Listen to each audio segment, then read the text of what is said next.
Voters be damned. Democrat elites are hell-bent on pushing an 80-year-old Joe Biden in 2024. Axios reporting on the gaping divide or aperture between party leaders and the actual people who ultimately decide elections.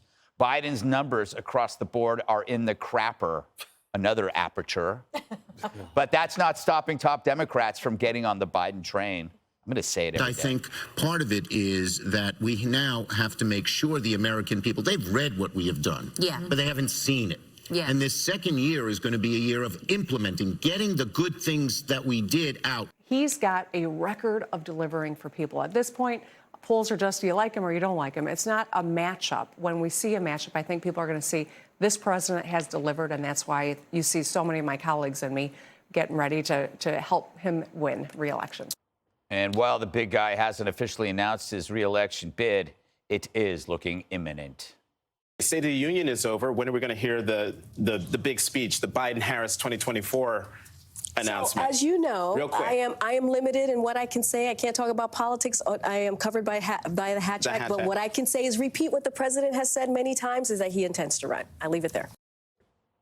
All right, Harold, let's go back in time, a couple of months perhaps, where you were 100% confident that he was running, and we laughed at you. We mocked you even behind your back. No, yes. never. You were the laughing stock of this company for weeks.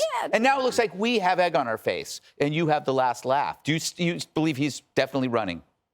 I think he will. And I think whenever someone tells me they're going to do something, I generally take them at their word. So I think he's going to run. I think President Trump is going to stay in this race. I think Governor Huckabee Sanders, who gave a formidable speech the other night, and she made it clear in her remarks that it was time for a change. So I listened to all of this, and I got elected to Congress when I was 26. People said I was too young, so I'm not going to be an ageist. If people want a president that is where President Biden is or President Trump is, and we certainly had one in President Reagan, the policy acuity was right for President Reagan, which is why he got elected and reelected. I think what voters want most is problem solving. And if you position yourself and you execute on being a problem solver, you can win. I don't care what your age is. And President Biden, I think, is going to has some things to tick off as he announces his reelection, and he's got the next year, I think, to deal with some really, really tough issues, including the border. And if he's able to do that and successfully, I think he will be hard not only to beat in the Democratic primary, but he'll be hard to beat in a general election as well. Judge, what do you say? I like you with egg on your face. I think that's you know, it's tasty. What do you say to Harold as he gloats over there temporarily before? Okay, what I say to him is that 62% of the Americans think that Biden has achieved little or nothing in his first 2 years.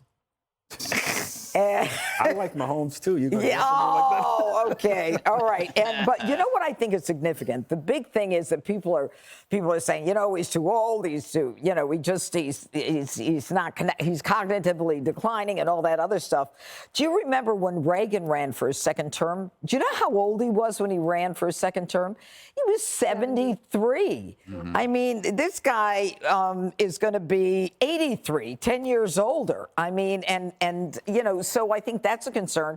And you know what? I also think this thing with China and that spy craft, I think that's going to have an incredible impact on what people think of our commander-in-chief, how he handled it, how he let it just crisscross the country, how he wouldn't come out and face America and come out and talk about it. So I agree with Harold. I think the border, as more people move into different parts of the country who've, you know, rushed the border or invaded the country, I think there's going to be a lot of problems for Joe Biden.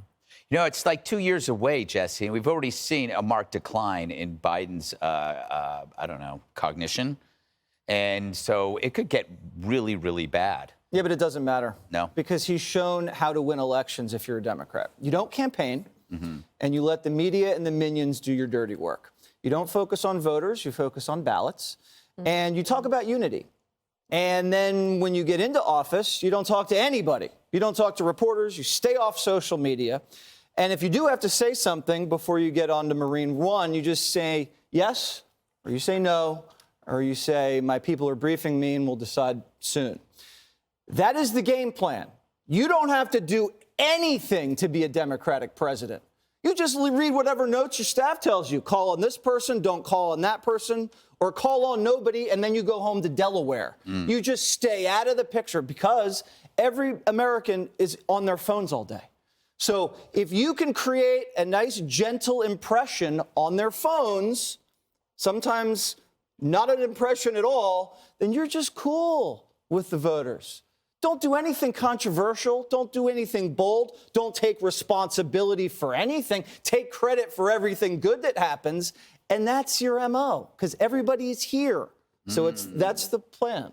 What do you think, Dana? I feel like if you read all these polls, but also just the stories where they're out, where reporters have actually gone out to talk to Democratic voters. I read a story today where quote after quote of people that are Democrats all across the country unsure he should run again. And the Democratic Party and the White House have closed the aperture on the Democratic voters. They're ignoring them. But here's how I know that he's going to run. Why? So Bernie Sanders has his book coming out, and he's let it be known that he's very comfortable if Biden runs again. He's probably not going to run for president again, so he knows it's over for him. And he's comfortable with that. Why? Because Biden won the election, but the progressives won the war. And so they're comfortable. They're like, yeah, we're good. We got the guy that we want. There you go. It's all coming together. Hi, everyone. I'm Brian Kilmeade. I want you to do me a favor. I want you to click to subscribe to the Fox News YouTube page. This is the only way that I know for sure that you're not going to miss any great commentary, any great news bites, any great interviews coming your way on Fox. You can get it all here on YouTube. So subscribe right now.